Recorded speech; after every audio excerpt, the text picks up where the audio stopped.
The core is a highly misunderstood area of our body. It's hugely misunderstood. And people say that I do core exercises, but when I dig deep, I find out that they are doing maybe very imbalanced type of core, or they are not even doing the core, or the muscles are not even getting activated while they are doing core.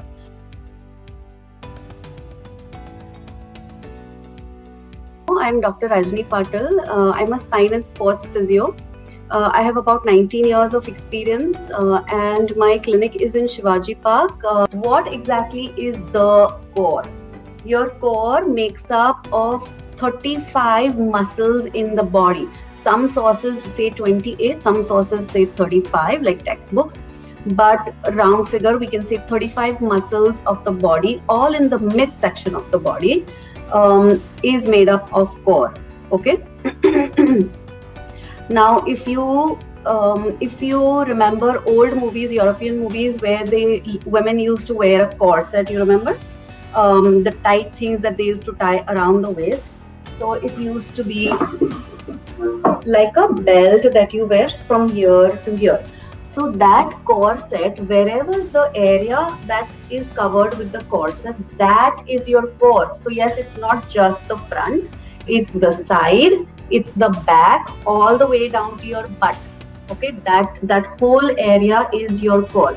Even shoulder pain. So your scapular muscles, these muscles can also make up of core. So your lats are included, your spine muscles, your back extensors are included. All these are part of your core. When you do any core exercise, you have to make sure 35 muscles of your body work.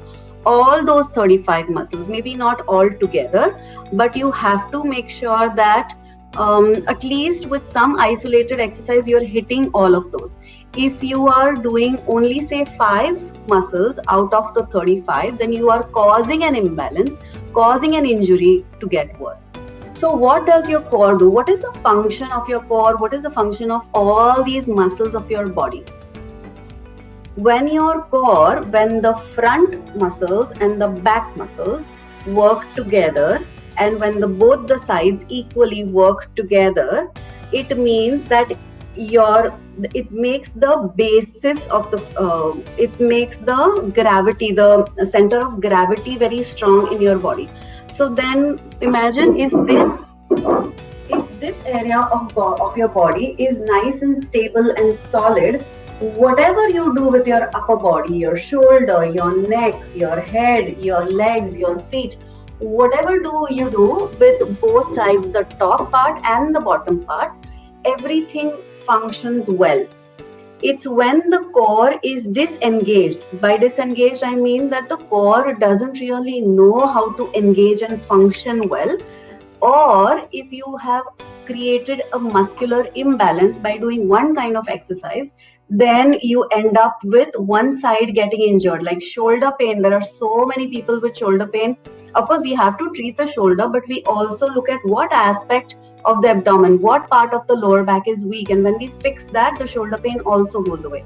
Posture also comes back to core. If you have a nice strong core, that helps in maintaining good posture. So there are posture classes that we do all these exercises to straighten up, but if your core is not strong, you'll not be able to maintain that position for a long time. Balance, how you stand on one leg, is an indication of how strong your core is. Even your balance comes from core. So as we know that as we get older, our muscles get weaker with age, and that's why older people, when they get old and when they don't do stuff in their prime to work on their core, they start having falls and things like that. So working on the core, especially balanced core, is very, very critical for posture, for balance, for your daily function. So think about your core as being a connecting link between your upper body and the lower body. So if your core is strong, your upper body and your lower body function smooth, and you won't have any problem with it. Point number 2 is paying attention, being aware of what your core is doing during your functional activity is important. and it all starts with breathing. Okay, now I told you that your diaphragm, which is a breathing, the primary breathing muscle, it's just under the rib cage. So if you palpate your ribs, okay, that's your rib cage, sits like that. That's your primary breathing muscle, but that also is a part of your core. That's where your core actually starts. So when you practice breathing along with core contraction, it's way more effective than when you just do any core exercise. Factors that affect your core muscles. Now, women, especially after childbirth, I find that their core muscles have actually weakened, and if they have not done anything to work on the core, then it remains weak throughout. If in the first 2 years after your delivery you've absolutely done nothing, then you need to do more work later. So make sure that you're working on your core. The second reason is people with chronic low back pain and knee pain. These are people who subconsciously stop engaging their core well, and hence this causes a lot of delay and less firing engagement in the core, and this can lead to further injury. You can see how it can become a vicious cycle. The third factor is people who are habituated to use external supports such as lumbar belt and things like that after an injury. These people can have a lot of core weakening and things like that, and that can lead to other injuries. And I have spoken about this before if you've attended any of my sessions, is that one joint problem can easily lead to another. So the lower back and the knee is one such correlation. It happens a lot. But also heel pain is associated with the core. Shoulder pain is associated with the core. All these things they tie into each other. So when you have an injury, you want to make sure that your physio or whoever is treating you looks at your body as a whole and not just one single body part, because it's all interconnected. From today onwards, whatever core exercise you do, try to make sure that all of these muscles are engaged and contracted when you do it. And remember to use your breathing, remember to use your diaphragm to breathe while you're doing these core exercises. Do you know how many injuries I have seen coming out of crunches alone? A lot. Okay. So I'm saying this all the time. I have nothing against crunches. People who are athletes, people who have trained their core, by all means do crunches. But if you are doing crunches, make sure you're also working on your back muscles, your back extensors, by doing Superman and seal exercise, things like that. Assessment number 1, standing on one leg. Okay, first you're going to keep everything nice and relaxed, and then you're going to stand and then do side to side. Tell me how that feels. And next, contract everything, engage your abdominal muscles, engage your glutes, and now stand side to side and see how that feels. Are you able to keep your balance, or are you falling off? Okay, remember I told you balance, core is a key factor for posture and balance. So if you are able to stand on one leg, head turning side to side, and you're maintaining proper balance, then your core is decent. If not, if you're feeling that you're really wobbly, then your core needs a lot of work. Okay, that's what it means. Exercise number 2, and this is my favorite one to do, is standing on one leg, and you want to do a mini squat.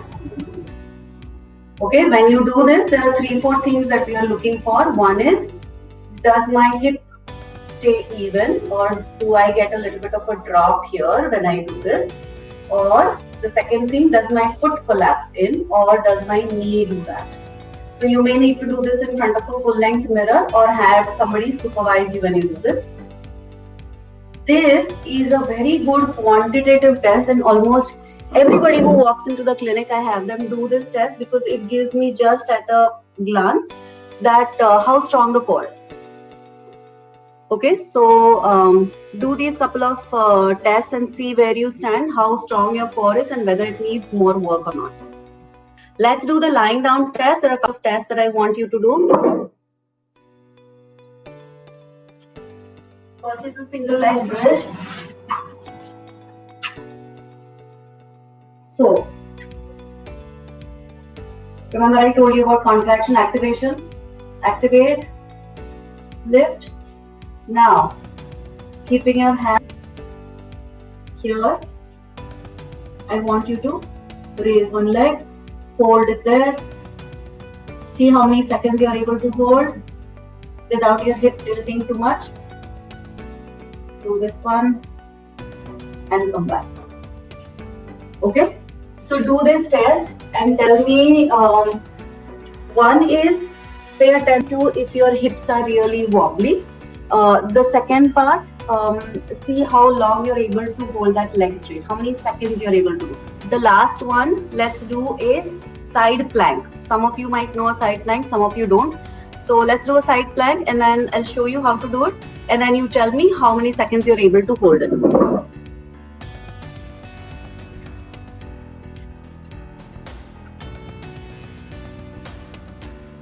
Okay, so in this position, and then just lift up and hold.